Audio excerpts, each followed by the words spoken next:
공동체 기도 함께 기도하겠습니다. 가정에 계신 분들도 함께 올려드린 거 가지고 기도해 주시기 바랍니다. 거룩하신 하나님 아버지, 한 주간 은혜와 사랑으로 인도해 주심을 감사드리며 마음 다해 예배합니다. 우리 예배를 받아 주옵소서. 거룩한 주일, 우리의 위로와 힘이 되신 하나님을 온전히 신뢰하며 그 은혜와 긍휼의 사랑을 갈망하는 마음으로 하나님 앞에 왔습니다.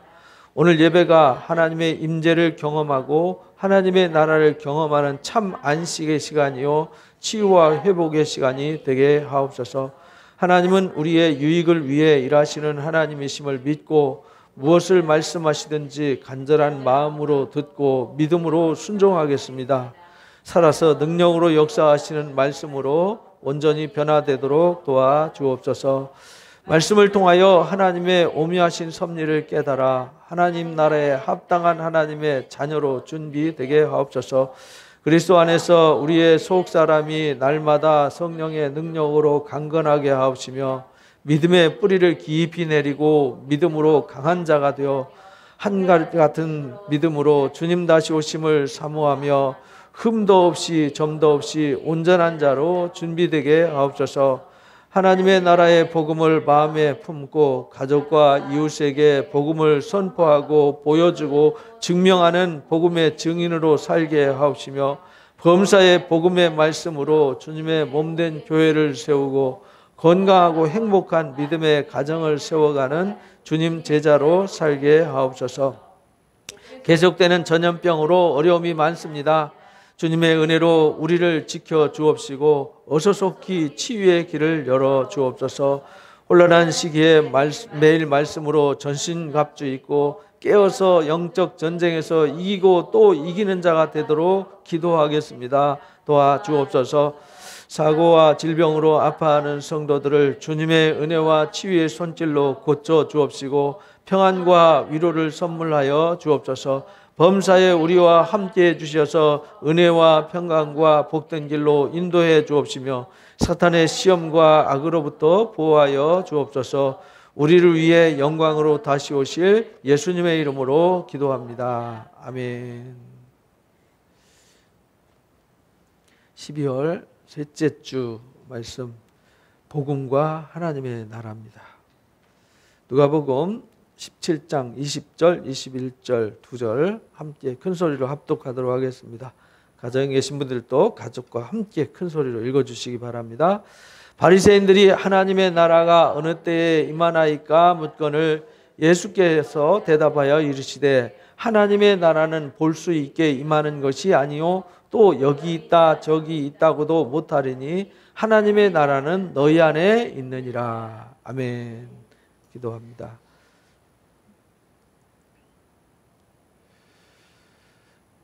하나님의 역사는 한 번도 중단된 적이 없었습니다. 세상이 온갖 난리와 혼란에 빠져도 여전히 하나님은 그 속에서 일해 오셨고 우리가 이렇게 하나님 앞에 세움을 받았습니다.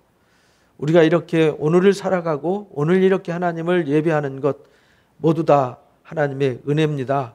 우리는 그 하나님의 크신 사랑과 은혜 앞에 감사한 것밖에 없습니다.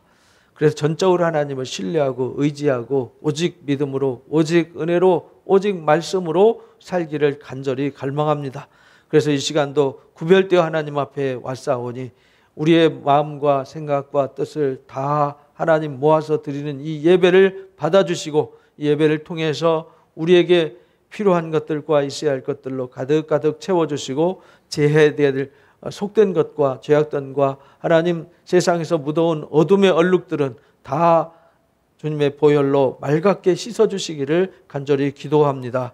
그리스도의 새 몸을 입고 그리스도의 새 옷을 입는 시간이 되게 하여 주옵소서. 우리 안에 정결한 그리스도의 영을 부어주셔서 하나님 우리의 마음이 새롭게 하시고 우리의 생각이 새로워지고 우리의 삶이 새로워지는 시간, 연약한 우리가 다시 능력을 옷 입고 지혜를 옷 입는 시간이 되어지도록 간섭해 주시기를 기도합니다. 하나님 아버지, 우리가 이 세상 혼란스러운 세상 살아갈 때 지혜가 필요하고 분별력이 필요합니다.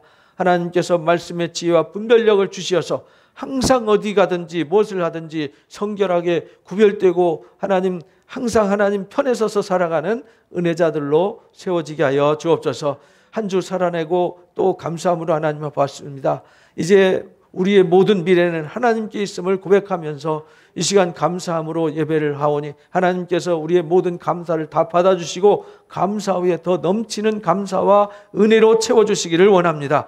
우리의 기도 제목, 우리의 고민 다 짊어지고 왔습니다. 하나님, 우리 힘으로 되지 않는 것, 우리가 어떻게 해야 될지 몰라서 엎드려 구하는 것 하나님께서 이미 다 아시는 줄로 압니다. 하나님 뜻대로 다 이루어 주시고 해결해 주시고 풀어 주옵소서. 오늘 이 시간에 하나님의 귀한 말씀을 통해서 하나님의 거룩한 섭리를 다시 한번 가슴에 새기는 시간 되어지기를 원합니다. 하나님의 마음, 하나님의 뜻이 우리 가운데 하나님 불기둥되어 세워지게 하여 주옵소서. 그래서 하나님의 뜻이 우리 뜻이 되어지고 우리의 생각이 하나님의 뜻과 일치를 이루는 거룩한 시간이 되게 하여 주옵소서.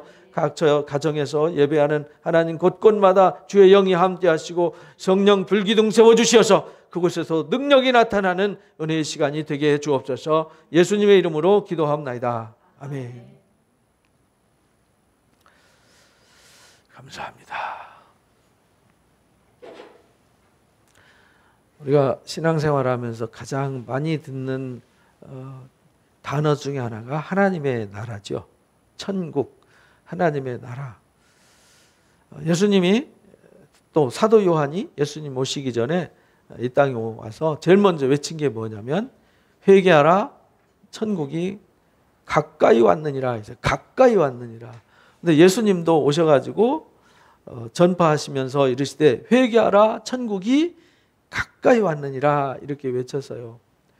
하나님의 나라인데 이 천국, 하나님의 나라가 멀리 있는 게 아니라 가까이 와 있대요. 근데 이 천국이라는 단어와 하나님의 나라는 단어가요, 기독교 2000년 역사 중에서 가장 오해를 많이 받은 단어 중에 하나이기도 해요. 그래서 수많은 이단들이 등장했는데 뭘 가지고 문제를 만들었냐면 임박한 하나님의 나라를 가지고 사고를 많이 쳤어요. 이단들이.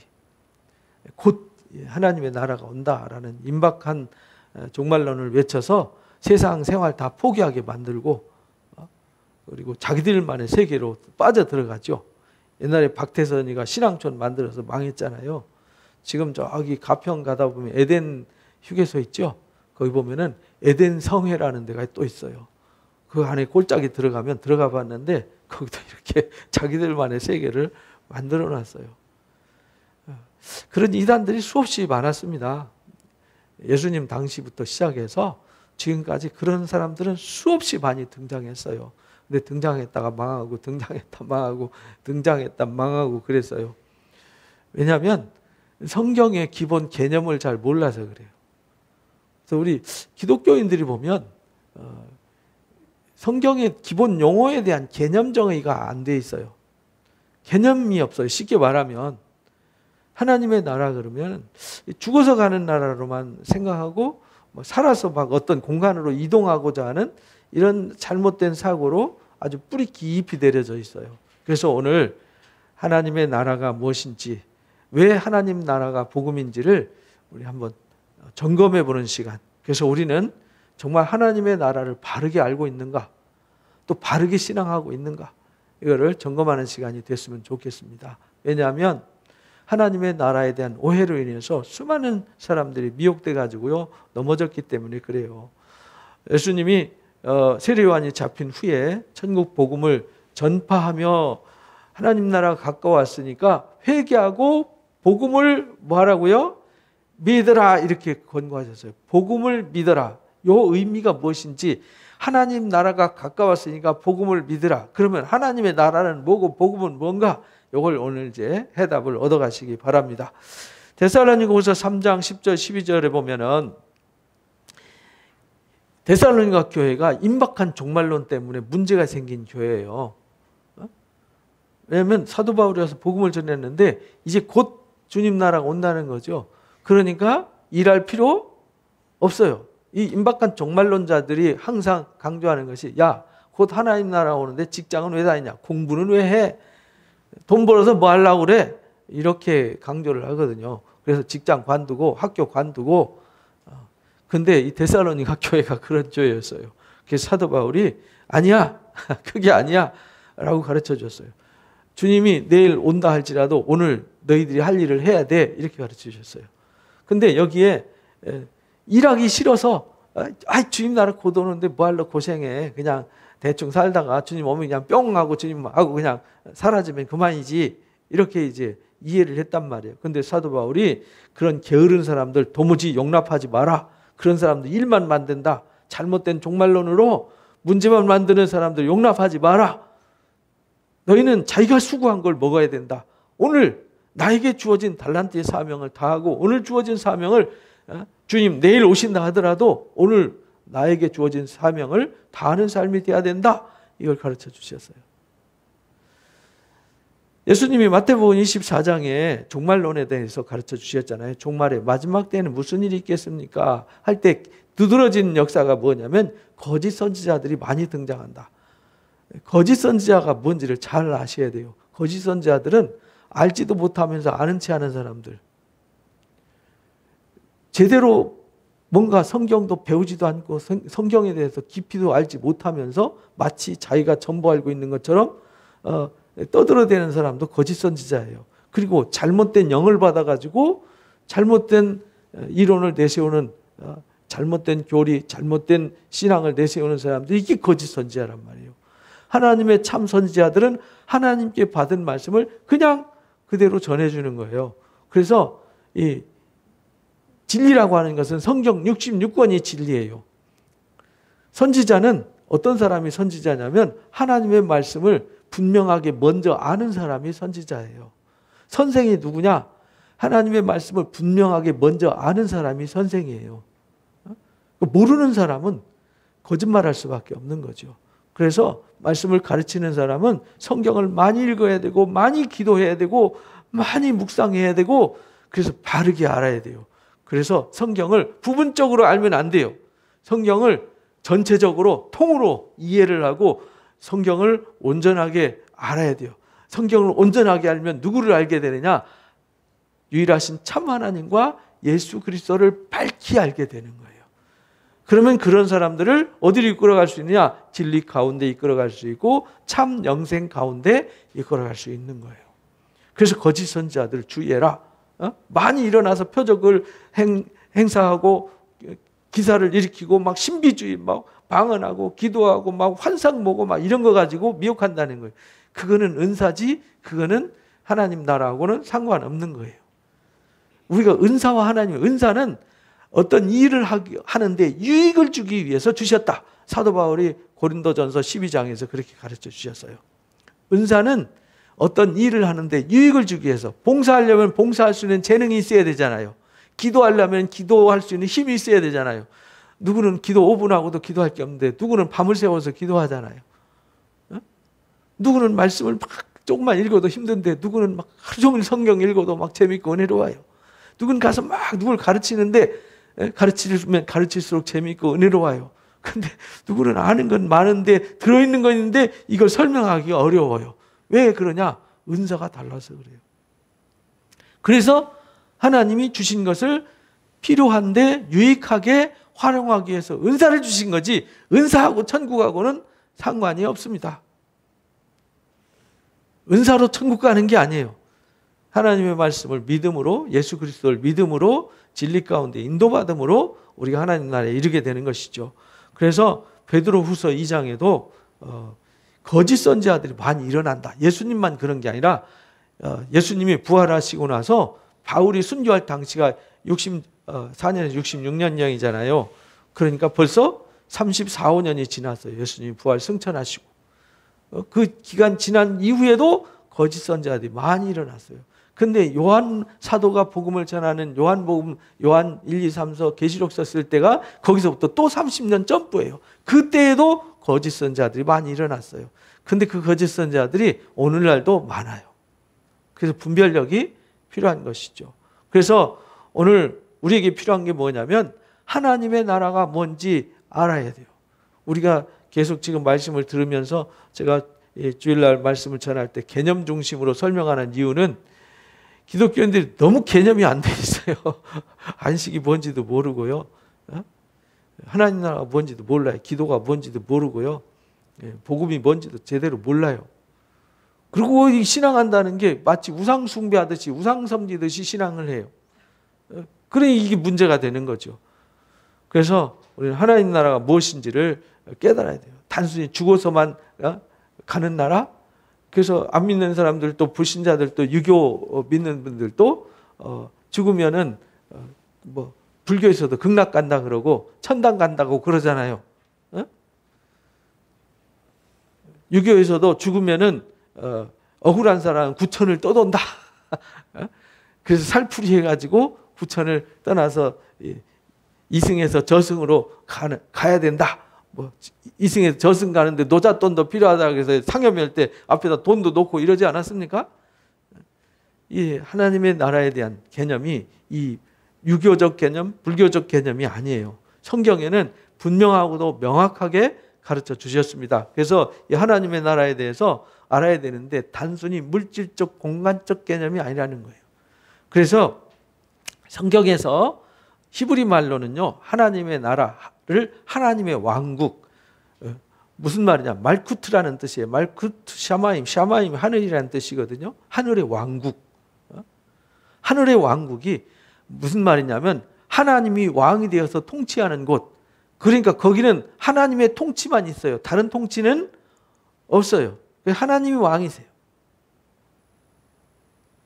신약 성경에 나오는 바실레이아 투 데우라고 하는 이 헬라 말도 이 바실레아란 그 말 자체가 왕권을 말하는 거예요. 하나님의 통치권을 말하는 거예요. 그러니까 하나님의 나라는 하나님이 뭐 하는 곳? 통치하는 곳. 근데 이 세상은 지금 누가 통치하고 있어요? 하나님이 통치하지만 누가 또 있죠? 사탄이가 통치를 하고 있어요.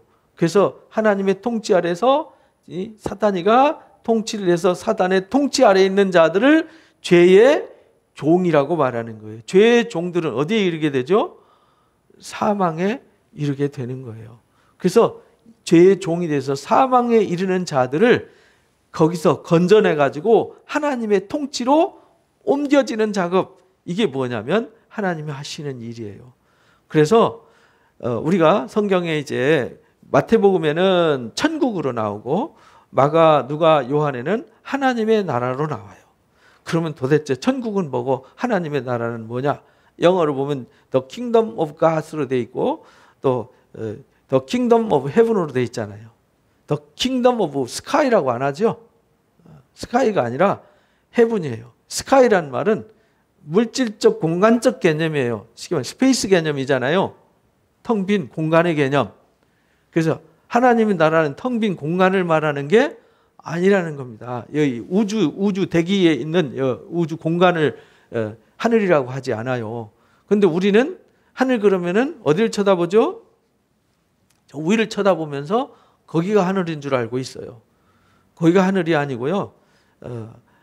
헤븐이란 말은 하나님의 절대적인 통치와 하나님이 계신 곳, 여기가 어디냐? 헤븐이에요.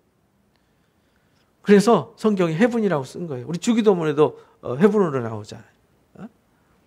그래서 이 하나님의 나라라는 개념 자체부터 우리가 잘 이해를 해야 돼요. 하나님의 나라는 물질 세계에서 물질 세계로 옮겨지는 게 아니에요. 그걸 이제 오늘 뒤에 나오는 말씀을 통해서 우리가 다시 정리를 해 나가겠습니다. 마태복음 9장 35절 읽어봅니다. 예수께서 모든 도시와 마을에 두루 다니사 그들의 회당에서 가르치시며 천국 복음을 전파하시며 모든 병과 모든 약한 것을 고치시니라. 예수님이 천국 뭘 전했어요? 복음. 그러니까 천국이 뭐예요? 복음이에요. 그러니까 천국과 복음은 같은 거예요. 그러니까 복음 따로 천국 따로 있는 게 아니에요. 우리가 복음을 들었잖아요. 그럼 뭘 들은 거예요? 천국에 대한 소식을 들은 거예요. 천국이 무엇인지를 들은 거예요. 그런데 여러분들이 복음을 전할 때 뭘 전하나요? 예수 믿고 구원받아라 이렇게만 하잖아요. 사실은 예수님을 믿는다는 게 뭔지를 이제 우리가 바로 가르쳐야 되거든요. 그래서 우리가 천국 복음을 바르게 전해야 돼요. 그래서 예수님이 천국이 가까이 와 있다, 가까웠다, 이렇게 가르친 거예요. 마태복음 24장 이제 종말 설교에서도 예수님이 읽어봅니다. 이 천국 복음이 모든 민족에게 증언되기 위하여 온 세상에 전파되리니 그제야 끝이 온다. 그러니까 이 천국 복음이 전해지는 거예요. 이 천국이 뭐냐? 사탄의 통치 아래에 있는 죄의 종이 되어 있는, 이래서 사망에 이르고 사탄이를 잡아서 불못에 집어넣을 때 사탄의 권세 아래에 있는 사람들은 다 불못에 던져지는 거잖아요. 그래서 거기에서 건져내는 작업을 하신다니까요. 건져서 어디로 데리고 오느냐? 하나님이 통치하시는 곳으로 이동하는 거예요. 이 작업을 이제 잘 이해를 하셔야 됩니다. 그래서 사도행전에도 사도 바울이 복음을 전하면서 은혜의 복음을 증언하는 일을 마치려 하면은 내 목숨도 귀한 것으로 여기지 않는다. 이 은혜의 복음, 그게 뭐냐? 천국 복음이에요. 그래서 내가 여러분 중에 왕래하며 하나님 나라를 전파했다. 하나님 나라를 전파한 게 뭘 전파한 거냐면 은혜의 복음을 전한 거예요. 하나님의 나라를 전해야 돼요. 그래서 우리는 이 땅에서 신앙생활하는 것도 하나님의 나라를 바라보고 하나님 나라에 이르고 하나님의 나라를 누리기 위해서 우리가 신앙생활을 하는 거예요. 이 신앙생활의 근본적인 목적을 잘 모르면 기복신앙과 잘못된 신앙에 빠질 수가 있어요. 그래서 오늘 본문 말씀에 하나님 나라가 어느 때 임합니까? 라고 바리새인들이 물어봤어요. 바리새인들이 요 일이 있기 전에 누가복음 17장에 무슨 얘기가 나오냐면 갈릴리와 사마리아 지역에 있던 사람들 중에 10명의 나병 환자들이 치유를 받아요. 근데 한 명만 돌아와요. 누가 돌아왔죠? 사마리아인, 이방인만 돌아왔어요. 그 상황 이후에 지금 바리새인이 물어보는 거예요. 하나님 나라가 어느 때 임합니까? 라면서 이제 뒤에 이제 종말 설교를 쭉 이어나가는데 예수님이 대답합니다. 하나님의 나라는 볼 수 있게 임하는 게 아니야. 예수님이 선포하는 하나님의 나라는요, 사람의 눈으로 볼 수 있는 세속적인 나라가 아니라는 거예요.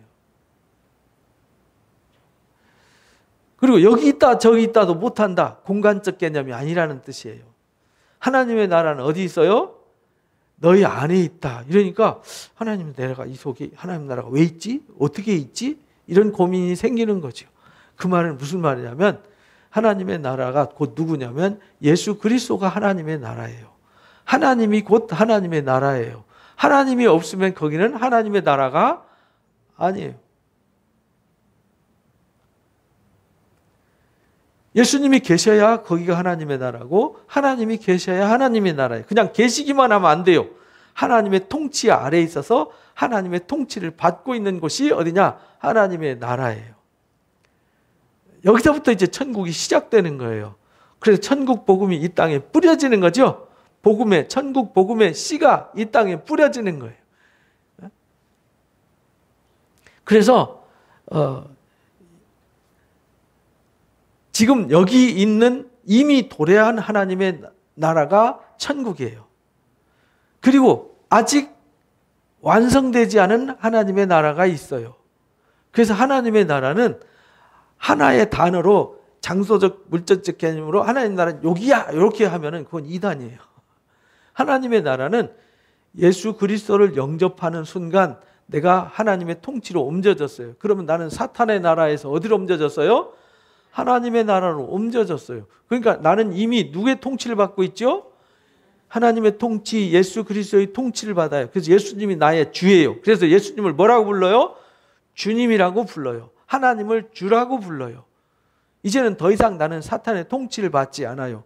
그러니까 우리는 이미 하나님의 나라로 옮겨졌어요. 그러나 아직 완성되지는 않았다는 거예요. 1세기부터 주님 다시 오실 때까지를 그렇게 말하는 거예요. 그래서 예수님 다시 오셔서 이미 주님 나라가 임했지만 아직 완성되지 않은 그 기간을 종말이라고 그래요. 그러니까 어느 시점만 종말이라고 외치는 사람들은 다 이단이에요. 종말은 예수님 부활하신 후부터 예수님이 뭐하는 때까지? 다시 오실 때까지가 종말이다. 그래서 우리는 그 안에 이미 하나님의 나라를 살아가고 있는 사람들인데 하나님의 나라를 놔두고 또 다른 하나님의 나라를 쳐다보게 하니까 이게 문제가 된다 이 말입니다.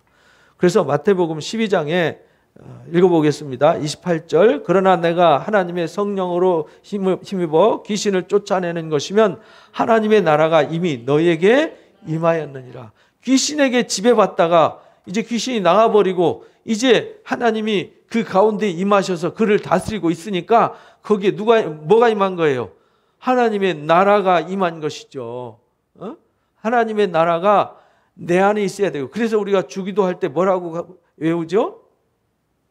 기도할 때 하늘에 계신 우리 아버지여 이름이 거룩히 여김을 받으시오며, 그 다음에 하나님 나라가 임하옵시며 어디에? 내 가운데, 내 마음속에, 나의 삶 속에 임해야 되는 것이죠. 그래서 하나님 나라가 이미 너에게 임하였느니라. 이미 임한 하나님의 나라를 놔두고요, 엉뚱한 하나님의 나라를 바라보는 삶을 살면 안 된다는 거예요. 그래서 요한복음 3장 3절 5절에 보면 거듭나지 않으면 하나님 나라를 뭐 할 수 없어요? 볼 수 없어요. 이 거듭남이 이게 이제 현재 하나님의 나라를 볼 수 있게 해요. 거듭난 사람은 예수님이 하나님의 나라고 하나님이 하나님의 나라구나. 그래서 내가 이제 사탄의 권세에서 내가 그리스도 안으로 옮겨졌고 그리스도가 내 안에 계셔서 현재 이미 하나님의 나라가 내 안에 주어졌구나. 그러나 주님이 다시 오실 때 완성된 하나님 나라, 그때는 내가 눈물도 슬픔도 탄식도 없고 이 세상에서 고난도 없고 고민도 없고 늙고 병드는 것도 없는 완전한 하나님의 나라의 미래를 얻게 되는 거구나 라는 것을 깨닫게 되는 거예요. 그래서 이 사실은 다시 태어난 거듭난 사람들만 알 수 있어요. 아직 내가 하나님의 나라를 보지 못하고 알지 못하고 누리지 못하는 사람들은 아직 내가 거듭나지 않은 거예요. 그래서 물과 성령으로 나야만 된다. 물과 성령으로 나려면 어떻게 해야 되냐? 막 기도해가지고 불 받아갖고 되는 게 아니라고요. 거듭나는 거는 막 기도하다가 불 받아서 거듭나는 게 아니고 그 능력을 받는 거고요. 말씀을 듣고 묵상하고 말씀을 깨달을 때 주어지는 선물이에요. 그래서 예수님이 부활하신 후에 엠마오로 가는 두 제자와 함께 내려가시죠. 엠마오로 내려가는 제자들이 막 가면서 얘기를 해요. 그래서 이제 예수님이 끼어들어가지고 대화를 하시잖아요. 무슨 얘기하냐? 그러니까 예루살렘에 얼마 전에 며칠 전에 십자가에 못 박혔다가 죽었다가 살아나신 이에 대해서 얘기한다. 이렇게 얘기하잖아요. 그때 예수님이 그 제자들이 그걸 잘 모르니까 성경을 풀어서 자세히 깨닫게 하더라. 근데 그들이 말씀을 들을 때 그들이 뭐가 뜨거워졌어요? 마음이 뜨거워지더라 이 말이에요. 마음이 뜨거워지더라. 그래서 그들이 음식 먹고 봤을 때 갑자기 누가 보였어요? 예수님이 보였어요. 같이 갈 때는 안 보였어요. 그러니까요, 우리가 말씀을 들을 때 영적인 눈이 열려지는 거예요. 말씀을 읽어야 되고 들어야 되고 배워야 되고 그 말씀에 확신이 있을 때 행하는 거예요. 억지로 말씀을 행하려고 발버둥 쳐봤자 안 됩니다. 그건 율법주의자밖에 안 돼요. 하나님의 말씀을 행하는 자들은 누가 말씀을 행하는 자냐면, 말씀을 듣고 감동받으면 그 말씀의 감동이 나로 하여금 그 말씀으로 살게 해요. 저절로. 그래서 고린도전서 15장에 50절에 이렇게 말합니다. 읽어봅니다. 형제들아, 내가 이것을 말한다. 혈과 육은 하나님의 나라를 이어받을 수 없고 또한 썩는 것은 썩지 아니하는 것을 유업으로 받지 못한다. 이게 혈과 육이잖아요. 이 혈과 육으로는요 하나님의 나라를 유업으로 받을 수 없어요. 그럼 죽어서 가는 건가? 이렇게 생각하잖아요. 그게 아니라 여기는 완성된 나라예요. 그래서 썩는 것이 썩지 아니할 것을 유업을 얻는 나라가 하나님의 나라예요. 그러니까 우리가 하나님의 나라는 이미 이루어졌지만 아직 뭐하지 않은 나라? 이루어지지 않는 나라. 그래서 이제 하나님 나라 개념을 이미 임한 나라, 이미 주님과 함께하는 하나님의 나라, 그리고 그 안에서 자라가는 하나님의 나라, 그리고 이루어질 하나님의 나라, 완성될 하나님의 나라. 그래서 이제 두 개를 보여주는 거예요. 앞에서는 예수님이 천국이 가까이 왔어, 내가 너 옆에 있잖아 이 말이에요. 네가 사탄의 권세에서 하나님께로 옮겨지면 이미 하나님 나라 임한 거야. 하나님 나라는 장소 개념이 아니야. 여기 있다 저기 있다도 못하는 거야. 사람이 볼 수 있게 임하는 게 아니야. 이미 너희 안에 있는 거야. 이렇게 말씀을 하셨단 말이죠. 오늘 본 말씀에. 그러면서 그러나 멀리 부활의 날, 부활이 완성되는 그날에는 이 썩을 것이 썩지 아니함을 입는 거야. 그래서 15장 52절에서 고린도전서 15장 52절 54절에 읽어봅니다. 나팔 소리가 나매 죽은 자들이 썩지 아니할 것으로 다시 살아나고 우리도 변화되는 거, 이게 하나님의 나라예요. 그러니까 영생이 하나님의 나라고요, 부활이 하나님의 나라고요, 예수님의 통치, 하나님의 통치가 하나님의 나라고 천국이에요. 어떤 공간적 개념으로만 이해를 하시면 안 된다는 거예요. 우리가 구원받았다는 말은 무슨 뜻이냐? 사탄의 나라에서 하나님의 나라로 옮겨진 상태를 구원이라고 그래요. 그러니까 구원이 하나님의 나라고 영생이 하나님의 나라예요. 왜? 이 세상 나라 사탄의 통치 아래에서는 영생이라는 게 없어요. 부활이라는 게 없어요. 거듭남이라는 게 없어요. 새 생명이라는 게 없어요. 그거는 사탄의 권세 아래 있는 거예요. 그러나 내가 새 생명을 얻었고 구원받았고 부활의 소망을 가졌어요. 그래서 죽어도 다시 살고 살아있으면 영원히 죽지 않는 이 놀라운 소망을 붙든 사람. 그래서 이미 우리는 사탄의 권세에서 하나님 권세로 옮겨졌기 때문에 이미 영생을 소유한 사람이지, 혹시 영생할 수 있을까 없을까가 아니라 이미 우리는 영원한 생명을 뭐한 사람들이에요? 소유한 사람들이다, 이 말입니다. 소유했어요. 그래서 이 썩을 것이 썩지 아니할 것을 입는 거예요. 이 썩을 것이 썩지 아니함을 입어요. 죽을 것이 죽지 아니함을 입어요. 이게 이제 계시록에는 호련히 순식간에 변화된다. 일곱째 나팔 불려질 때.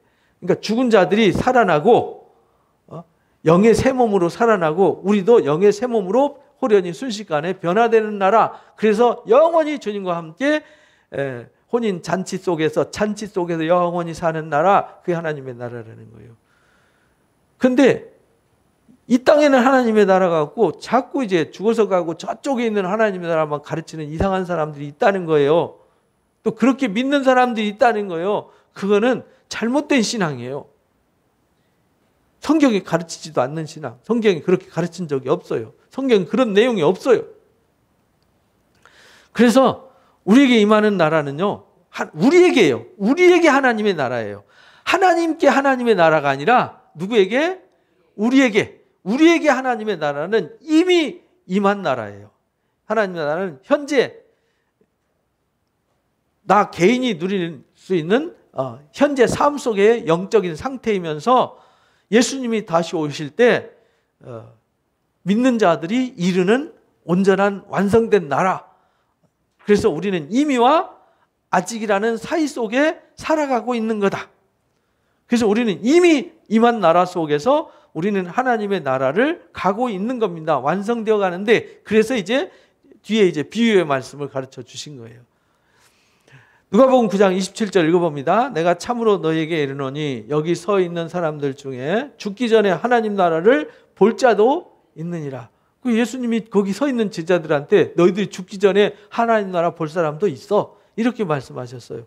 그런데 예수님이 그 곁에 계실 때 그게 예수님이 하나님의 나라였는데, 예수님이 이 육신을 입고 있을 때는 하나님의 나라지만 당신이 저주의 십자가에 매달려야 되고 모욕과 아픔을 겪어야 되고 엘리 엘리 라마 사박다니 외쳐야 됐고요. 겟세마네 동산에서 땀방울이 핏방울 뚝뚝 떨어지듯이 막 쥐어짜면서 아버지여 할 수만 있다면 이 잔을 마시고 싶지 않습니다. 물리쳐 주십시오. 그러나 내 뜻대로 마옵시고 아버지 뜻대로 하시옵소서라고 기도하는. 왜? 우리가 똑같은 성경을 읽고 오셨기 때문에. 근데 십자가 지시고 3일 만에 일어나셨을 때는 예수님이 완전한 하나님의 나라가 되셨어요. 그래서 그 부활하신 주님을 우리가 영접하고 십자가를 지신 주님, 부활하신 주님, 그게 곧 하나님의 나라고 그게 천국 복음이에요. 하나님의 나라의 복음이에요. 그걸 우리가 듣는 거죠. 그걸 믿는 거죠. 그것이 내 안에 거하는 것이죠. 그러니까 예수 믿는 사람들은 아무 걱정이 없는 거예요. 근심이 없는 거예요. 왜? 하나님의 나라가 내 안에 있어서 나를 다스리고 주관하시는 분이 누구죠? 하나님이시고 주님이시니까. 그래서 제자들이 살아있을 때 본 자들이 있잖아요. 부활을 목격한 사람들이 있잖아요. 이제 예수님 십자가에서 부활하신 이후에는 다시 죽음, 다시 육신을 입고 오지 않습니다. 이제 하늘에 오르셔서 보좌 우편에 앉아 계시다가 우리를 데리러 오신다 그랬잖아요. 완성되면 이제 오는 거죠. 그래서 제자들을 보내시고 성령을 부어서 보내셔서 뭘 뿌리는 거죠? 천국 복음의 씨를 뿌리고 가꾸고 자라면 열매 맺으면 추수를 하는 거죠. 이것이 하나님의 역사라는 거예요. 그래서 베드로후서 1장 10절에 형제들아 더욱 부르심을 택하심을 굳게 하라. 신의 성품에 대해 설명하면서 이 뒤에 결론을 맺은 거예요. 너희가 신의 성품에 참여해야 된다.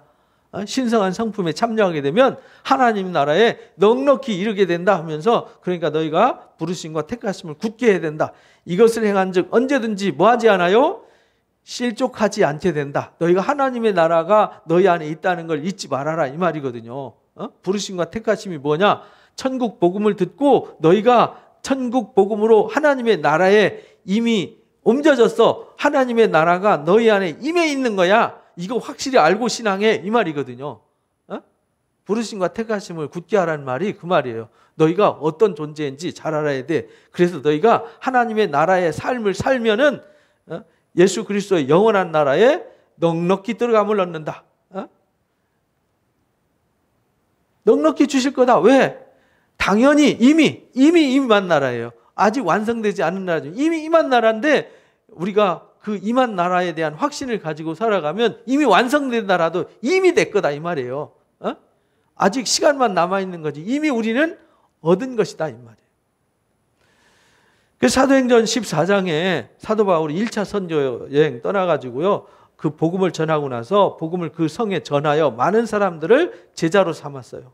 루스드라, 이고니온, 안디오로 돌아가면서요, 제자들을 다시 한번 순회하면서 다져 놓잖아요. 마음을 굳게 하라 하면서 돌아오면서 우리가 하나님의 나라에 들어가려면 많은 환난을 겪어야 한다 이렇게 얘기했어요.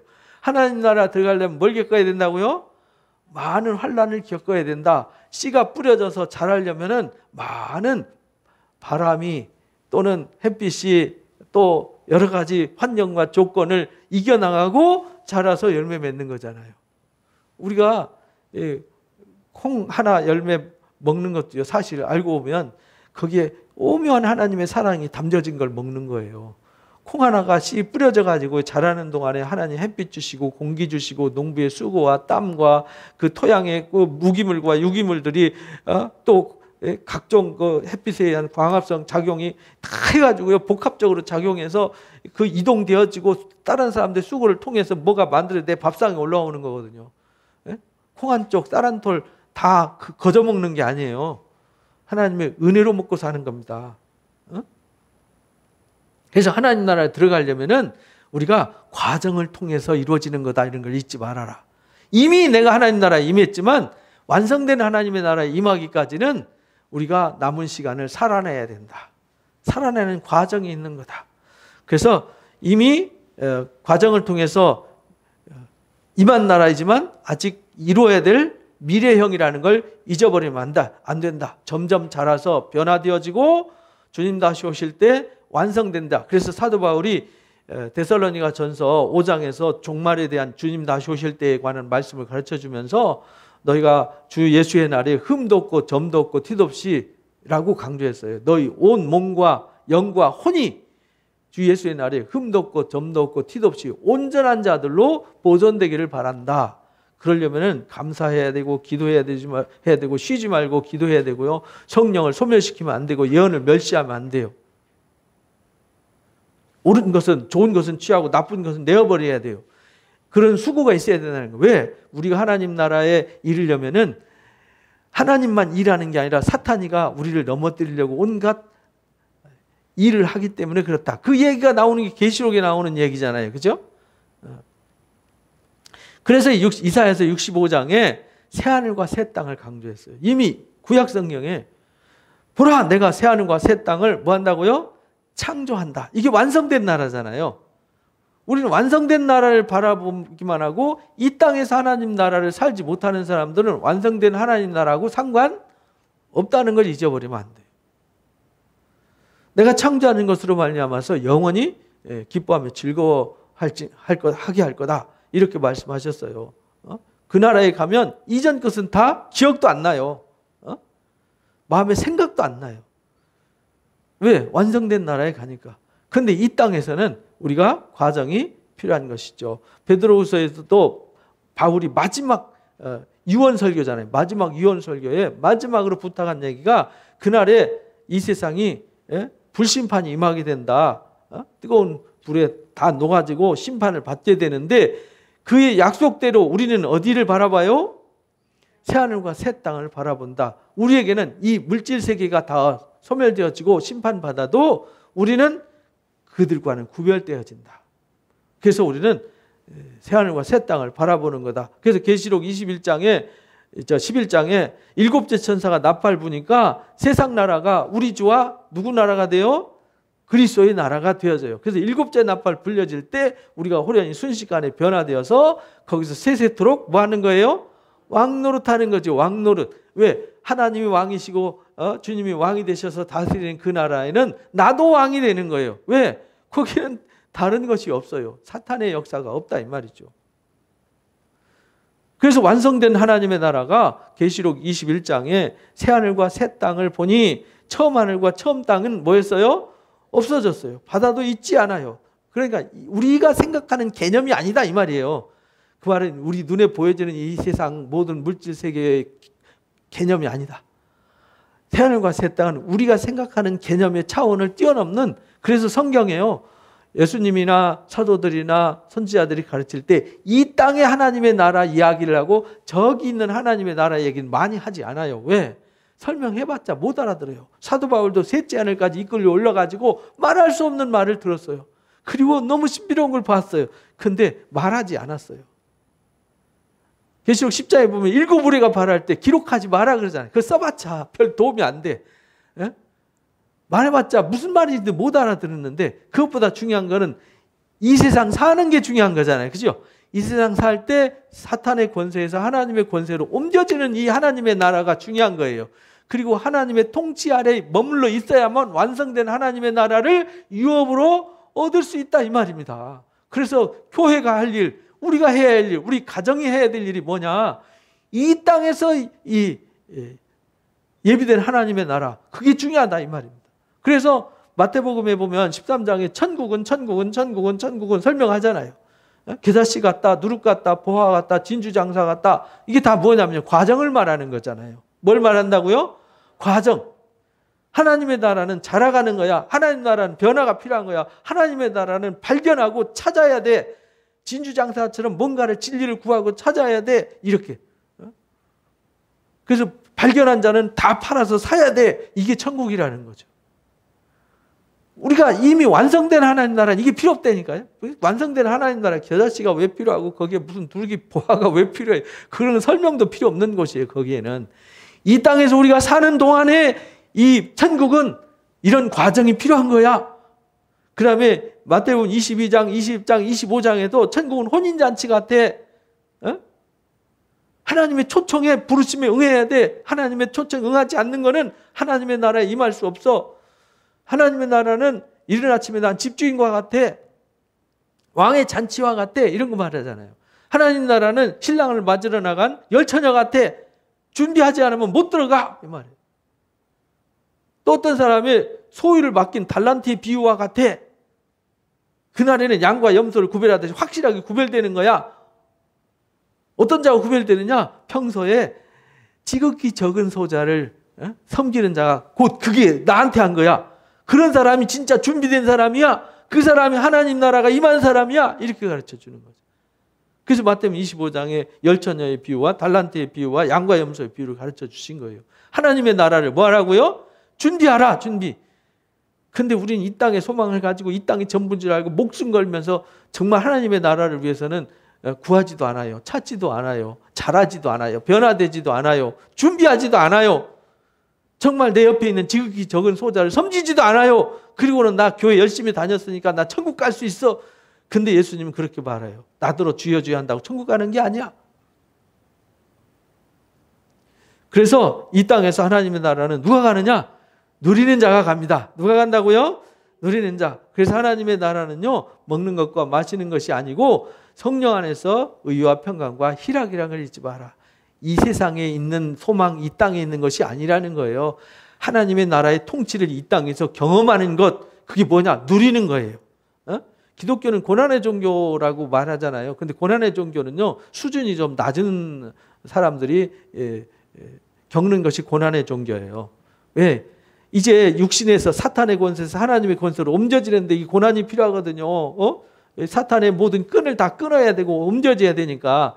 근데 다 옮겨진 뒤에는 진리가 너희를 뭐하니까? 자유케 하니까 더 이상 사탄의 권세에 상관없어요. 고난 필요 없어요. 오히려 고난조차도 유익해져요. 환란의 바람이 더 멀리 가게 하잖아요. 그러니까요, 이 복음은요, 오히려 고난이 유익을 주는 거예요. 그래서 그의 나라와 의를 구하면요, 모든 것을 뭐 해주세요? 더 해주세요. 그의 나라와 의를 구하라는 말은 우리가 하나님의 나라가 임했으니까 하나님의 나라의 삶을 누려야 된다는 거예요. 누리면 그 말은 의와 평강과 희락을 우리가 즐거워하고 서로 화평하고 하나님의 사랑을 나누면서 누리면요, 우리가 이 땅에 사는 것들은 무엇을 먹을까 마실까 입을까 그런 유치한 것들은 하나님 다 채워주신다 이 말이에요. 너희 아버지께서 그 나라를 우리에게 주시기를 뭐 한다고요? 기뻐하신다는 거 잊어버리면 안 돼. 이렇게 가르쳐 주셨어요. 그래서 고린도전서 4장 20절 읽어봅니다. 하나님의 나라는 말에 있지 않고 오직 능력에 있다. 그래서 말로 설명이 필요 없어요. 우리가 하나님 나라 권세, 이 하나님의 통치, 하나님의 권세가 곧 뭐냐? 능력이에요. 뭘로 통치하냐? 말씀으로 통치하시잖아요. 그래서 우리는 말씀이 있고 생명이고 말씀이 우리의 양식이잖아요. 주야로 그 말씀을 그래서 묵상하는 거잖아요. 시냇가에 심긴 나무같이 되는 거잖아요. 예수님이 육신이 내 이 살이 너희가 먹어야 될 떡이야 이렇게 말씀하셨잖아요. 내 피가 너희가 마셔야 될 음료야 이렇게 말. 그래서 우리는 사람이 떡으로 사는 것이 아니요 하나님께서 나오는 뭘로 살죠? 말씀으로 삽니다 이렇게 고백해요. 그 요한일서 4장 12절, 13절, 15절, 16절에 하나님 본 사람은 없어요. 그런데 우리가 서로 사랑하면 우리가 어디 안에 거해요? 하나님 안에 거해요. 하나님의 사랑을 깨달아서 우리가 하나님 안에 거하는 삶을 살아야 되는데 하나님의 사랑을 깨달아서 우리가 서로 사랑하면요 이미 우리는 하나님 나라가 임한 거예요.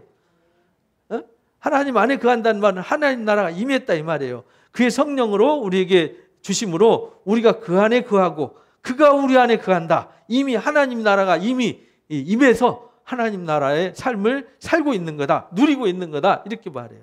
그래서 사랑 안에는 거하는 자는 하나님 안에 거하는 거다. 또 하나님도 그 안에 거하는 거다. 그 말 하나님의 통치가 이미 이루어지고 있는 거다. 그 하나님의 통치가 이루어지니까 사랑하는 거예요. 사랑 못하는 건 하나님이 통치하는 게 아니라 누가 통치하는 거예요? 사탄이가 통치하니까 미워하고 증오하고 싸우고 막 문제 만들고 이러는 거죠. 우리는 사탄의 권세를 있지 않아요. 그래서 예수님이 70번씩 7번이라도 용납하라는 말이 그런 말이잖아요. 왜? 하나님 나라에는 그런 게 없어요. 싸운 거 없어요. 원수 갚는 거 없어요. 오히려 원수를 뭐 하죠? 축복해요. 사랑해요. 이게 하나님의 나라입니다. 저와 여러분은 하나님의 나라를 누리는 자 되시기를 바랍니다. 그래서 심령이 가난한 자가 되어야 된다. 그가 복이 있다. 왜? 그가 하나님의 나라를 누리기 때문이다. 심령이 가난한 사람, 하나님을 간절히 찾고 갈망하는 사람은요, 하나님의 통치를 바라는 사람이잖아요. 하나님의 통치를 바라는 사람 복이 있어. 왜? 하나님이 그 사람을 다스려 주시고 그 사람을 호위해 주시고 그 사람을 위해서 일해 주시니까. 그래서 누가복음에도 진짜 육체적으로 가난한 사람도 복이 있어. 왜? 세상을 의지하지 않고 누구를 의지하니까? 하나님을 의지하게 되니까. 그는 하나님의 통치를 받을 수 있어. 돈의 통치를 받지 않아요. 세상의 권력의 통치를 받지 않아요. 그래서 에베소서 5장도 그렇게 말해요. 그러나 이 세상에 통치받는 사람들은 하나님의 나라를 유업으로 못 받아 이렇게 말해요. 음행하는 자, 더러운 자, 탐하는 자, 우상 숭배자는 다 그리스도와 하나님의 나라를 기업으로 얻지 못해요. 갈라디아서도 투기하는 자, 술 취하는 자, 방탕하는 자 이런 사람들은 하나님 나라를 유업으로 못 받아요. 왜? 사탄의 권세 아래 있으니까. 그래서 우리는 이 땅에 사는 동안에 하나님의 통치를 받는 사람들, 하나님의 나라가 어디에 있어요? 내 안에 있어야 돼요. 내 가정에 있어야 돼요. 내 삶에 하나님의 나라가 있어야 돼요. 왜 하나님의 통치가 이루어져서 내가 그 사랑의 다스림을 받고 그 사랑으로 사는 자들은 사탄의 권세에 있지 않아요. 그래서 하나님의 나라에 못 들어가게 하는 요소들은 다 버렸기 때문에, 그래서 나를 따르거든 자기를 뭐하고 부인하고 자기 십자가를 질 것이니라. 이렇게 우리는 자기 십자가를 졌어요. 졌단 말은 불의에 대해서, 탐욕에 대해서, 우상숭배에 대해서 죽었어요. 십자가에 못 박혀서 죽었어요. 그래서 그리스도 안에 거듭났어요. 새로 태어났어요. 하나님의 통치를 받는 사람들이에요. 그래서 하나님 나라를 넉넉히 이루게 돼요. 그래서 어린아이 같이 돼야 돼요. 누구같이요? 어린아이 같이. 어린아이 같이 되면 결단코 천국 어린아이 같이 되지 않으면, 그 말은 어린아이 같이 그냥 백지에 그리 그리듯이 하나님의 말씀을 아멘하고 진리를 아멘하고 받아서 하나님의 통치로 옮겨진 사람들만 하나님의 나라에 이를 수 있어. 이렇게 말씀하셨어요. 그래서 부자는 천국 못 가. 왜? 돈을 의지하고 권력을 의지하고 사람을 의지하고 세상에 발목 잡힌 사람은 하나님 나라 못 가. 그런 사람들은 낙타가 바늘길을 지나갈 수 있을진 몰라도 그런 사람들은 하나님 나라 못 가. 이렇게 가르친 거예요. 그러니까 이 땅에서 하나님의 나라를 누리는 사람들이 누군지를 스스로 돌아보셔야 돼요. 오늘 결론입니다. 골로새서 1장 28절 읽어봅니다. 우리가 그를 전파하여 각 사람을 권하고 모든 지혜로 각 사람을 가르침은 각 사람을 그리스도 안에서 완전한 자로 세우려 합니다. 복음을 전파해서, 천국 복음을 전파해서 각 사람을 그리스도 안에서 완전한 자로 세운다는 말은 천국 복음을 전파해서 너희는 사탄의 권세 아래 있지 마. 하나님의 권세와 하나님의 나라를 옮겨져야 돼. 그리고 그 안에서 겨자씨가 자라듯이 누룩을 넣어서 부풀게 하듯이 자라고 변화돼야 돼. 열처녀처럼 준비해야 돼. 그래야 주님이 다시 오실 때 그 앞에 흠도 없고 점도 없고 띠도 없이 완전한 자로 설 수 있는 거야 라고 말씀하셨어요. 그리고 이제 우리한테 주신 사명이 뭐냐면, 이제 하나님의 나라가 우리를 이렇게 세웠잖아요. 교회는 하나님 나라이잖아요. 그죠? 하나님이 통치하는 곳. 그럼 이제 하나님의 통치를 세상에 전파하고, 그리고 이 하나님의 나라를 보여주고 증명하고 하나님의 나라로 사람들을 뭐하는 곳? 초청하는 곳이 교회가 되어야 한다. 이것이 이제 마지막 하나님의 나라를 소유한 사람들에게 주신 사명이다. 이것을 잊지 마시기 바랍니다. 오늘 말씀을 정리하겠습니다. 첫 번째 읽어봅니다. 하나님의 나라는 성경과 기독교의 핵심이고 그리스도인의 목적이기 때문에 바르게 알고 바른 목적을 가지고 바른 신앙생활을 해야 합니다. 두 번째요, 우리에게 하나님의 나라는 물질적 공간적 개념이 아니라 하나님의 임재와 통치를 의미하며 현재 삶의 영역과 장차 주님 다시 오실 때 완성될 나라입니다. 그러하며 우리에게 하나님의 나라는 하나님의 완전한 통치 안으로 들어가서 이미 임한 하나님의 나라와 완성될 하나님의 나라 사이에서 점점 자라가는 과정입니다. 고난은 하나님의 나라에 이르기 위한 작은 과정일 뿐 우리는 이미 와 있는 하나님의 나라를 지금부터 영원까지 누리는 신앙으로 준비된 자가 되어야 합니다. 마지막이요, 하나님의 나라는 교회를 통하여 확장되고 자라고 완성되기 위해 선포되고 보여주고 죄인들을 사탄의 나라에서 하나님의 나라로 초청하는 곳이 되어야 합니다. 아멘. 다짐 기도합니다. 하나님께서 오늘 말씀을 통하여 성경과 기독교의 핵심인 하나님의 나라를 바르게 알도록 깨달음 주심을 감사합니다.